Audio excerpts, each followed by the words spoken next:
Tamil news நேயர்களுக்கு அன்பு வணக்கம். இன்றைய சிறப்பு நேர்காணலில் நம்மோடு இணைந்திருக்கும் சிறப்பு விருந்தினர் தமிழ் தேசிய விடுதலை இயக்கத்தினுடைய பொதுச் செயலாளர் மரியாதைக்குரிய தோழர் தியாகு அவர்கள். வணக்கம். வணக்கங்க சார். அமெரிக்க அதிபர் டொனால்ட் ட்ரம்ப் தொடர்ந்து அச்சுறுத்தும் விதமாகவும் ஒரு அன்எக்ஸ்பெக்டடான மூவ்ஸையும் அவர் செஞ்சுட்டு வர்றாரு. இப்போ ஈரானுடைய அந்த ஆட்சியாளர்கள் மாற்ற வேண்டிய ஒரு கட்டாயத்திற்கு வந்துவிட்டது. நாங்கள் நிச்சயமாக ஆட்சியை நாங்க கவிழ்த்துருவோம், புதிய ஒரு ஆட்சி வேண்டும் அப்படின்ற மாதிரி ஒரு அந்நிய நாட்டினோட விவகாரத்தை இவர் பேசுகிறார். அது மட்டுமல்லாது கிரீன்லாந்தையும் நான் கைப்பற்ற போறேன் அப்படின்ற மாதிரியும் அவர் தொடர்ந்து சொல்லிட்டு இருக்காரு. ஐரோப்பிய நாடுகள், பல நாடுகள் அமெரிக்காவுக்கு எதிராக போர்க்கொடி தூக்கி இருக்கிறார்கள். இப்படிப்பட்ட செயல்களில் அவர் ஈடுபட்டு கொண்டிருக்கிறார். முதலாவதாக ஈரான் என்ன மாதிரியான சூழ்நிலையை தற்போது எதிர்கொண்டிருக்கிறது, உங்களுடைய பார்வை?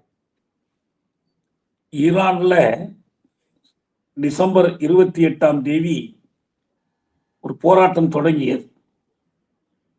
அது பல்வேறு உள்நாட்டு சிக்கல்கள் தொடர்பான போராட்டம். பல்வேறு சக்திகள் அதில் ஈடுபட்டிருக்கிறாங்க. அதுல ஈரானுடைய இப்ப இருக்கிற அரசு, அது இஸ்லாமிய புரட்சியின் மூலமாக 79 உருவாக்கப்பட்ட அரசு. அப்ப அயத்தொல்லா கொமேனி அதுக்கு தலைவரா இருந்தார். அவர் தான் சுப்ரீம் லீடர், உச்ச தலைவர். இப்ப அவருடைய இடத்துல இப்ப காமேனி இருக்கிறார். இதை தவிர தேர்ந்தெடுக்கப்பட்ட நாட்டினுடைய குடியரசுத் தலைவர் இருக்கிறாங்க, நாடாளுமன்றம் இருக்கு, பல்வேறு அமைப்புகள் அங்கு இயங்குது. ரொம்ப முக்கியமாக இஸ்லாமிக் கார்ட்ஸ்ன்னு சொல்லி இஸ்லாமிய காவலர்கள் என்று ஒரு படை, அதுதான் ஷாமன்னனுக்கு எதிரான புரட்சியின் மூலம் உருவான படை. அது அவர்கள் அமெரிக்க எதிர்ப்புல விடாப்பிடியா உறுதியா இருக்கிறாங்க. அதே போல பாலத்தீனத்துக்கு ஆதரவு. இப்ப ஈரான் அரபு நாடு இல்லை, அது பாரசீக நாடு. உலகத்தின் தொன்மையான மொழிகளில் ஒன்று, தொன்மையான நாகரிகங்களில் ஒன்று பாரசீகம். இன்னைக்கு அதோட பேர் தான் ஈரான் என்று அழைக்கப்படுது. ஈரான் தொடக்கத்திலிருந்தே, அந்த புரட்சி நடைபெற்ற காலத்திலிருந்தே அமெரிக்காவுக்கு ஒரு அறைகூவலா இருந்துகிட்டு இருக்கு. அமெரிக்க எதிர்ப்பு ஈரானிய தேசியத்தில் ஊறிய ஒன்று. இப்ப இந்த நிலையில் இப்ப நடக்கிற போராட்டத்துக்கு ஒரு காரணம் என்னன்னா, உலகு தழுவிய பொருளியல் நெருக்கடி இருக்கு.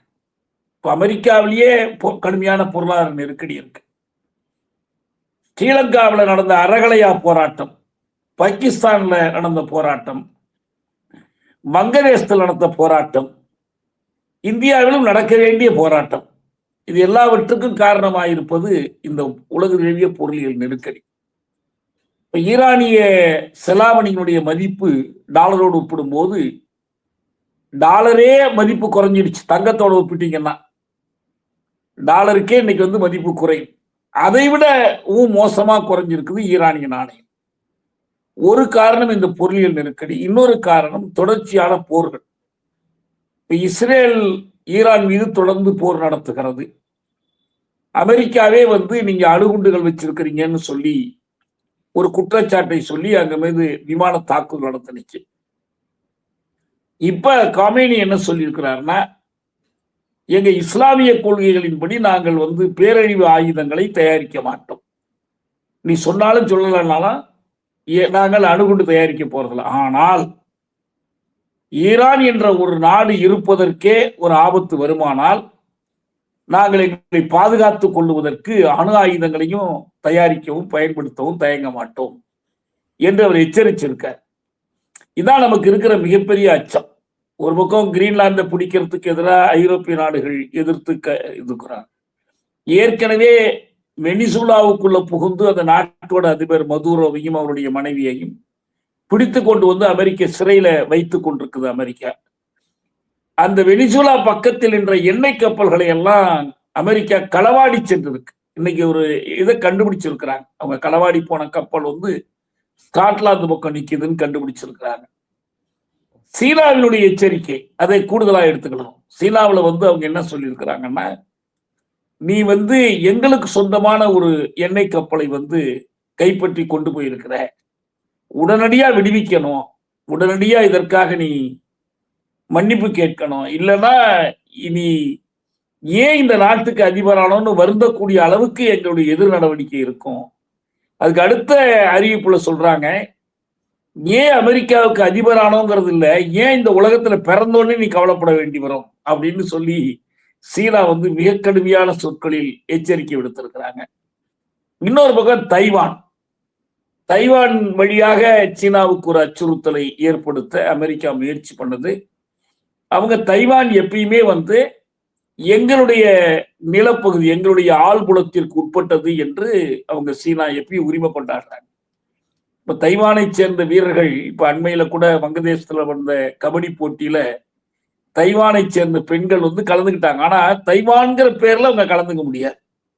அவங்க வந்து சைனீஸ் தைப்பே, சீனாவினுடைய ஒரு மாகாணம் என்று சொல்லிதான் அவங்களால உலக அளவிலான போட்டிகள் மற்ற கலந்து கொள்ள முடியும். இல்லைன்னா சைனா வந்து புறக்கணிக்கும்.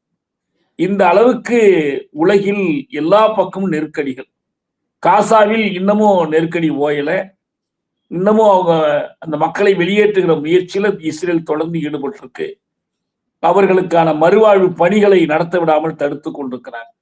இப்படி மொத்தத்துல பாத்தீங்கன்னா உலகம் இன்றைக்கு மிகப்பெரிய போர் ஆபத்தை சந்திக்குது. உக்ரைனுக்கு அமெரிக்கா வந்து தன் படைகளை அனுப்புறதா சொல்லுது. உக்ரைன் பிரச்சனை அப்படியே நீடிக்குது. ஆக இந்த சோவியத் யூனியனுக்கும் அமெரிக்காவுக்குமான முரண்பாடு, சீனத்திற்கும் அமெரிக்காவுக்குமான முரண்பாடு, ஈரானை பொறுத்த வரைக்கும் அந்த போராட்டத்திற்கான நியாயமான காரணங்கள், உள்நாட்டு காரணங்கள் இருக்கு. ஏன்னா அந்த போராட்டத்தில் அவங்க எழுப்புகிற முழக்கங்களை பார்த்தீங்கன்னா பொருளாதார நெருக்கடி, வேலைவாய்ப்பின்மை, ஜனநாயக உரிமைகள் மறுப்பு, இந்த கோரிக்கைகள்லாம் அவங்க எழுப்புறாங்க. நீ ஹமாஸ் பற்றி கவலைப்படுறீங்க, ஹிஸ்புல்லா பற்றி கவலைப்படுறீங்க, ஆனால் நீங்க எங்க மக்களை பற்றி கவலைப்படல, அது கூட ஒரு முழக்கமா அவங்க எழுப்புறாங்க. ஈரான்ல இந்த ஆட்சிக்கு எதிரான போராட்டங்கள் புதிய செய்தி அல்ல. ஆனால் இந்த முறைதான் முதலா கமேனிக்கு எதிராகவும் முழக்கம் போடுறாங்க. அது வந்து எல்லா மக்களும் இல்லை. இது என்ன, ஒரு மையப்படுத்தப்பட்ட தலைமையின் கீழ் இந்த போராட்டம் நடக்கல. ஆட்சிக்கு அது எதிராக இருக்கக்கூடிய பலதரப்பட்டவர்கள். இது ரொம்ப குறிப்பிடத்தக்க விஷயம். இந்த ட்ரம்ப் பேசுவதற்கான ஒரு பின்னணி என்னன்னு சொன்னா, ஈரானுக்குள்ள ஏராளமாக அமெரிக்க உளவுத்துறை, அதை விட அதிகமா இஸ்ரேலுடைய உளவுத்துறை மொசாத் வந்து ஊடுருவி இருக்கு. நாம கடந்த காலத்துல ஈரானுடைய ராணுவ தளபதியையே அமெரிக்கா ட்ரோன் வழியாக கொலை செஞ்சிச்சு. அவங்க சர்வசாதாரணமா அந்த நாட்டோட அணு விஞ்ஞானிகளை எல்லாம் அவங்க வீட்டுகள்ல படுக்கை அறைக்கு நுழைந்து கொலை செய்தது இஸ்ரேல். இப்ப அதையும் பார்த்தோம் நம்ம. அப்ப எந்த நேரம் வேணாலும் நாங்க யாரை வேணாலும் ஈரானுக்குள் நுழைந்து கொலை செய்ய முடியுங்கிற ஒரு திமிர்த்தனமான ஒரு அறிவிப்பை தான் நம்ம பார்க்கறோம். இந்த ஆட்சி மாற்றங்கிறது, ஈரான் வந்து ஒரு பரப்பளவில் பெரிய நாடு, 31 மாகாணங்கள் கொண்ட ஒரு நாடு. இந்த அண்மையில் கொரோனா பாதிப்பில் பெருமளவுக்கு பாதிக்கப்பட்டு அதிலிருந்து அவங்க மீண்டு வந்தாங்க. என்ன இதுல இன்னொன்னு பார்க்கிறோம்னா, அவங்க அமெரிக்காவை எதிர்க்கிறாங்க என்பதால் ருஷ்யாவோ சீனாவோ அவங்களுக்கு பெரிய அளவுல உதவிக்கு வரல. வாயளவுல கண்டிக்கிறாங்க, சொல்லளவுல பேசுறாங்களே தவிர அவங்களுக்கு ஆதரவாக வரல. இவ்வளவுக்கும் நல்ல எண்ணெய் வளம் இருக்கு ஈரானிடம். ஈரானுடைய மக்கள், இதை தான் நம்ம நல்லா புரிஞ்சுக்கணும். ஈரானில் ஜனநாயக உரிமைகள் விரிவுபடுத்தப்படுவது என்பது மக்கள், பெண்கள் போராடுறவங்கள பெண்கள் முக்கியமா இருக்கிறாங்க. இந்த கட்டாய ஹிஜாபை எதிர்த்து போராடுறாங்க. இப்ப அண்மை கால போராட்டங்கள்ல ஒரு முக்கியமான நிகழ்ச்சி என்னன்னா, ஆப்கானிஸ்தான்ல பெண்களுடைய போராட்டம் வந்திருக்கு. சவுதி அரேபியாவில் பெண்கள் கார் ஓட்டுகிற உரிமைக்காக போராடினாங்க. இது நம்ம அண்மையில பார்த்தோம். சமுதாயத்தில் சரிபாதியை நீங்க முடக்கி வைத்திருக்கும்போது அந்த நாட்டோட வலிமை குன்றி போகுது. இப்ப ஈரான்ல அந்த கோரிக்கை எழுது. ஏன்னா ஈரான் வந்து பண்பாட்டுல ரொம்ப உயர்ந்த நாடு. அதனாலதான் இன்னைக்கு வந்து திரைப்பட கலைன்னு எடுத்துக்கிட்டீங்கன்னா ஈரானிய இயக்குநர்கள் வந்து உலக அளவுல முக்கியமான இடத்துல இருக்கிறாங்க. ஈரான் கல்வி அறிவில் உயர்ந்த ஒரு நாடு, அறிவியலில் உயர்ந்து இருக்கிறாங்க. நிறைய அறிவியலாளர்களை தோற்றுவிச்சிருக்கிறாங்க. இப்ப இதெல்லாம் வைத்து பார்க்கும்போது இஸ்ரேலினுடைய வலுத்தாக்குதலை எதிர்த்து, அமெரிக்காவினுடைய அடாவடித்தனத்தை எதிர்த்து ஈரானிய சமுதாயம் மேலும் நெருக்கமாக ஒன்றுபட்டு நிற்கும். இந்த போராட்டம் என்பது ஈரானை வலுப்படுத்தணும். நீண்ட கால கண்ணோட்டத்துல, வரலாற்று கண்ணோட்டத்துல மன்னர் ஷாவை வீழ்த்தியதன் மூலம் ஈரான் எப்படி வலுப்பட்டதோ அதுபோல இந்த ஜனநாயக உரிமைகள் ஏற்றுக்கொள்ள. ஆனால் இதுல எந்த காரணத்தை முன்னிட்டும் அமெரிக்காவுக்கு வேலை இல்லை. அமெரிக்கா தலையிடுவது என்பது ஆபத்தான. இன்னும் சொல்ல போனால் போராடுகிற ஈரானிய மக்கள் அமெரிக்கா தலையிடுமானால் அதை எதிர்த்து எல்லாரும் ஒன்றுபட்டுருவாங்க. அதுல அவங்க விட்டு கொடுக்கவே மாட்டாங்க. அமெரிக்க எதிர்ப்பு, இஸ்ரேல் எதிர்ப்பு என்பதுல ஈரானிய சமுதாயம் முழுவதும் ஒன்றுபட்டு நிற்கும். இதான் நம்ம எதிர்பார்க்கிறோம். இப்ப கொஞ்ச நாளா இந்த போராட்டம் ஓய்ந்திருக்கு. ஒரு நல்ல செய்தி என்னன்னா, போராட்டத்தில் ஈடுபட்டவர்கள் ஒரு சிலருக்கு கொலை தண்டனை கொடுத்திருந்தாங்க. அது உலகமெங்கும் அதற்கு எதிர்ப்பு வந்துச்சு. அது மாதிரி செய்யக்கூடாதுன்னு சொல்லிட்டு போராட்டத்துல ஆயிரக்கணக்கில் சுட்டுக் கொல்லப்படுறாங்க. அது ஒரு பக்கம். ஆனா பிடிச்சு வச்சிருந்து அவர்களுக்கு தூக்கு தண்டனையோ அல்லது துப்பாக்கியால சுட்டு கொலை செய்வதோ மரணதண்டனை கொடுப்பது என்பது நிலைமை சீராக. ஆனா நிச்சயமா ஒன்று, வெனிசுவேலாவில் செய்தது போல உலகம் பூரா செய்யலாம் என்று ட்ரம்ப் நினைத்தால் அவர் மனப்பால் குடிக்கிறார். ஏன்னா இது ரொம்ப முக்கியமான செய்தி. என்னன்னா, ட்ரம்புக்கு நாட்டோவே முழுசா ஆதரவு இல்லை. ஏன்னா கிரீன்லாந்தை கைப்பற்ற போறதுன்னு சொன்னா டென்மார்க்கு எதிர்ப்பு தெரிவிக்குது. டென்மார்க் எல்லாம் ரொம்ப மதிப்பை பெற்ற நாடுகள் உலக அரங்கத்துல. அவங்க வேற யாரோட வம்பு தும்புக்கும் போகாதவங்க. கிரீன்லாந்து அவங்க பாதுகாப்புல இருக்குதுங்கிறது உலகம் ஒத்துக்கொண்டிருக்கிற ஏற்பாடு. அமெரிக்கா தன் சௌரியத்துக்கு இன்னைக்கு கிரீன்லாந்து கேட்கும். அடுத்து என்ன பண்ணோம்? விட்டு கொடுத்துட்டாங்கன்னா கனடாவை கேட்கும். கனடாவே எங்களுக்கு தான் சொந்தம். அவங்க ஏற்கனவே ஒரு மன்ரோ கோட்பாடு மாதிரி இப்போ ஒரு டன்ரோ கோட்பாடு உருவாக்கி இருக்கிறாங்க. Donald Trump Donroe. இப்ப மன்ரோ கோட்பாடு என்பது 19ஆம் நூற்றாண்டுல ஏற்படுத்தப்பட்ட கோட்பாடு. அதனுடைய அர்த்தம் என்னன்னா, இந்த தென் அமெரிக்கா முழுவதும், அமெரிக்கா கண்டம் முழுவதும் அமெரிக்காவுக்கு ஒரு கொள்ளைப்புறம். அங்க என்ன நடந்தாலும் அமெரிக்கா தலையிடும் என்பதுதான். அது ஸ்பானிடமிருந்து, ஸ்பெயினிடமிருந்து இந்த நாடுகள் விடுதலை பெற்ற பிறகு அந்த மாதிரி ஒரு கோட்பாட்டை கொண்டு செயல்படுத்தினாங்க. அது இன்மைய வரைக்கும், அண்மை காலம் வரைக்கும் நம்ம இதை பார்க்கிறோம். இதற்கு எதிர்த்து நின்று ஒரு நாடு தாக்கு பிடிச்சிருக்குன்னா அது கியூபா தான். ஒரு நாட்டோட உள்நாட்டு வலிமையும் மக்கள் ஒற்றுமையும் ஏகாதிபத்திய எதிர்ப்பு உணர்வும் எந்த அளவுக்கு பாதுகாப்பானது என்பதற்கு கியூபா ஒரு நல்ல எடுத்துக்காட்டு. இப்ப வெனிசுவேலாவில் செய்ததிலேயே பாத்தீங்கன்னா, அங்க கொல்லப்பட்டவர்கள் கியூபாவை சேர்ந்தவர்கள், காவலர்கள் கொல்லப்பட்டிருக்கிறாங்க. இப்ப கியூபா மக்கள் எழுச்சியோடு இதுக்கு ஆதரவா திரண்டிருக்கிறாங்க. மெக்சிகோ, தென் அமெரிக்க நாடுகள், இந்த பொலிவேரியன் நாடுகள் என்று சொல்லப்படுற சைமன் பொலிவர் தலைமையில் விடுதலை பெற்ற அந்த 5 நாடுகள், இவை எல்லாமே இன்னைக்கு எழுச்சியோடு. இதெல்லாம் விட முக்கியமான காரணம் என்னன்னா, அமெரிக்காவுக்குள் ட்ரம்புக்கு ஆதரவு இல்லை. அமெரிக்காவில் அவங்க ஒரு செக்ஸ் அண்ட் பேலன்சஸ்ன்னு ஒரு அதிபருடைய அதிகாரத்தை கட்டுப்படுத்துவதற்கான பல ஏற்பாடுகள் வச்சிருக்கிறாங்க. செனட் வழியாக, நீதித்துறை வழியாக. இப்ப அந்த நாட்டுல ஜனநாயக கட்சியினுடைய செனட்டரா இருக்கிற பெர்னி சாண்டர்ஸ் வெளிப்படையாக ட்ரம்பினுடைய நடவடிக்கைகளுக்கு எதிர்ப்பு தெரிவிக்கிறார். எதிர்ப்பு தெரிவிக்கிறது மட்டுமல்ல, அவர் என்ன சொல்றாருன்னா, அமெரிக்க செனட்டிடமும் அனுமதி பெறாமலே, அமைச்சரவை கூட்டம் கூட நடத்தாமலே, அமெரிக்காவினுடைய நாடாளுமன்ற மக்களவையிடம் அனுமதி பெறாமலே ட்ரம்ப் தன்னிச்சையாக இந்த நடவடிக்கைகளை எடுக்கிறார். அவர் என்ன பண்றாரு? இப்போ ஒரு உதாரணம் பாருங்க. கலிபோர்னியா அமெரிக்காவில் இருக்கக்கூடிய ஒரு பெரிய நாடு.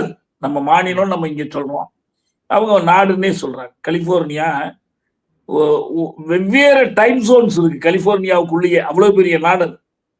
சான் பிரான்சிஸ்கோ ஒரு கோடியில இருக்கு, லாஸ் ஏஞ்சலிஸ் இன்னொரு கோடியில இருக்கு. அந்த மாதிரி இருக்க கலிபோர்னியா அது அமெரிக்க ஐக்கிய நாடுகள் உருவாவதற்கு முன்பு அது மெக்சிகோவின் ஒரு பகுதியாக தான் இருந்துச்சு.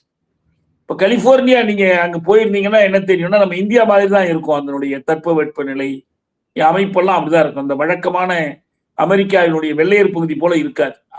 அந்த கலிபோர்னியா இப்ப என்ன சொல்றாங்கன்னா, எங்க படையை நாங்கள் அமெரிக்க ட்ரம்ப் அனுப்பக்கூடிய படைக்கு எதிராக நிறுத்துவோம். ஏன்னா ட்ரம்ப்புக்குன்னு ஒரு தனி படை வச்சிருக்காரு. தேசிய பாதுகாப்பு படைன்னு ஒண்ணு வச்சிருக்கிறாங்க. அவர் இந்த அடாவடித்தனங்கள் செய்வதற்கெல்லாம் அதை பயன்படுத்துறார். அதை அனுமதிக்க மாட்டோம், நாங்க எங்க விருப்பத்துக்கு முடிவு பண்ணுவோம், எங்களுக்கு இறைமை உண்டு என்று சொல்லி கலிபோர்னியாவினுடைய ஆளுநர் சொல்லி இருக்கிறார்.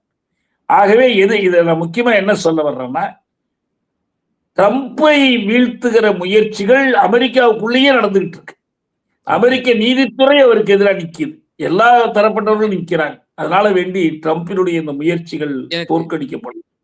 இறுதியான ஒரே ஒரு கேள்வி. இப்போ மிடில் ஈஸ்ட்ல ஒரு டென்ஷன்ஸ் ஏற்படுது அப்படின்னா நிச்சயமா அமெரிக்கா வயா இஸ்ரேல் மூலியமா தான் ஏற்படுத்துவோம் அப்படிங்கிற ஒரு விமர்சனம் காலகாலமாக இருப்பது உண்டு. இப்போது ஈரானில் நாங்கள் ஆட்சி மாற்றத்தை ஏற்படுத்துவோம் அப்படின்னு சொல்வதன் மூலியமா இப்ப இஸ்ரேல் தாக்குதல் முற்படுமா ஈரான் மீது? ஏன்னா 5-6 மாதங்களுக்கு முன்னதாகவே இரு நாடுகளுக்கு இடையே போர் ஏற்பட்டு பிறகு பெரும் சேதத்திற்கு பிறகுதான் சீஸ்ஃபயர் ஏற்பட்டது. இப்போ இஸ்ரேலை ஒரு கருவியாக பயன்படுத்தி ஈரானில் ஆட்சி மாற்றத்தை ஏற்படுத்த ட்ரம்ப் அவர்கள் முயற்சிப்பாரா? நிறைவான கருத்து. இப்ப இஸ்ரேலை பொறுத்த வரைக்கும் அது அமெரிக்காவுக்கு அடியார், அவ்வளவுதான். இஸ்ரேலுக்குன்னு தனியா ஒன்றும் இல்லை. இஸ்ரேல் ஜெயிச்சாலும் அது அமெரிக்காவோட வெற்றி தான், இஸ்ரேல் தோற்றாலும் அது அமெரிக்காவோட தோல்வி தான். ஆனா இப்ப இஸ்ரேல் என்ன சொல்றாங்கன்னா, வேண்டாம் நிதானப்படுத்துங்க, எதுவும் போர் நடவடிக்கை வேண்டாம்னு கேட்கிறாங்க. ஏன் கேட்கிறாங்கன்னா, இஸ்ரேலுக்குள்ளேயே நெருக்கடி இருக்கு. நெட்டன்யாகுவுக்கே இன்னைக்கு ஆபத்து வந்திருக்கு. இதை தொடர்ந்து இந்த மாதிரி போர் புரிந்து கொண்டே போக முடியாது. இஸ்ரேலிய மக்களிடமிருந்தே அதுக்கு எதிர்ப்பு வருது. ஆட்சிக்கு பல தொல்லை. அவங்க கூட்டணி ஒண்ணு இருக்குது இஸ்ரேல்ல, ஆளும் கூட்டணி ஒன்று இருக்கு, லிக்குட் அலையன்ஸ். அதுக்குள்ளேயே நெட்டன்யாகுவுக்கு எதிர்ப்பு இருக்கு. அவங்க ஏன் காசால போர் நிறுத்தினாங்கன்னா, இந்த உள்நாட்டு வலிமையை குலைந்து கொண்டே போவதுதான். அந்த ஸ்திரத்தன்மை, நிலைத்தன்மை இன்னைக்கு அந்த ஆட்சிக்கு இல்லை. ஏன்னா அந்த இஸ்ரேலினுடைய உளவுத்துறை எவ்வளவு மோசமான நிலையில இருக்குங்கிறதுக்கு சான்றுதான் ஹமாஸ் தாக்குதலை அவங்க தடுக்க தவறியது. ஏன்னா இவர் பெரிய மொசாது, ரொம்ப உலகத்திலேயே பெரிய உளவுத்துறை எல்லாம் சொன்னதெல்லாம் என்னாச்சுன்னா, ஹமாஸ் தாக்க போறாங்கிற செய்தியை அவங்களால கண்டுபிடிக்க முடியல. இவங்க எங்க போய் செய்யறாங்கன்னா, ஈரான் மாதிரி நாடுகள்ல ஆட்சியாளர்களுக்கு எதிராக இருக்கக்கூடிய வருத்தம், அதிருப்தி, இதை பயன்படுத்தி கொண்டு அந்த நாடுகள்ல மொசாது ஊடுருவ முடியுது. ஆனா இப்ப எல்லாமே ஒரு குத்துச்சண்டை வீரன் வெளி தோற்றத்துக்கு ரொம்ப வலிமையா இருப்பான், உள்ளுக்குள்ள எலும்புகள் நொறுங்கி இருந்தா எப்படி இருக்கும்? அந்த நிலையில் தான் இஸ்ரேலும். அதனால இஸ்ரேலை கொண்டு ஈரானை தாக்குவது என்பதற்கு இன்னைக்கு வாய்ப்புகள் மிகவும் குறைவு. அவங்க ஜோர்டானையோ சவுதி அரேபியாவையோ மற்ற நாடுகளையோ சார்ந்து இருக்க விரும்புறாங்க. ஆனா ஜோர்டான், சவுதி அரேபியா போன்ற நாடுகள்ல அந்த அரசார்கள், ஆட்சியாளர்கள் எண்ணத்தை விரும்பினாலும் சரி, அவங்க ஏற்கனவே சில கூட்டணிகள்லாம் வச்சிருக்கிறாங்க. U2, I2லாம், United States of America, United அரபு எமிரேட்ஸ், இந்தியா உட்பட, இஸ்ரேல் உட்பட ஒரு கூட்டணி எல்லாம் வச்சிருக்கிறாங்க. என்ன வச்சிருந்தாலும் உள்நாட்டு மக்கள், அரபு மக்களுடைய உணர்ச்சியை எதிர்த்து அவங்க செயல்பட முடியாது. அதனாலதான் அவங்களுக்கு பாலத்தீன அரசை ஒத்துக்கொள்ளுகிற வரைக்கும் நாங்கள் எந்த பேச்சுவார்த்தைக்கு வரமாட்டோம்னு சவுதி அரேபியா சொல்லுது. ஜோர்டானும் அப்படிதான். ரகசியமா என்ன செஞ்சாலும் சரி, வெளிப்படையா அவங்க வரமாட்டாங்க, களத்துக்கு வரமாட்டாங்க, அமெரிக்க இஸ்ரேல் ஆதரவு களத்துக்கு வரமாட்டாங்க.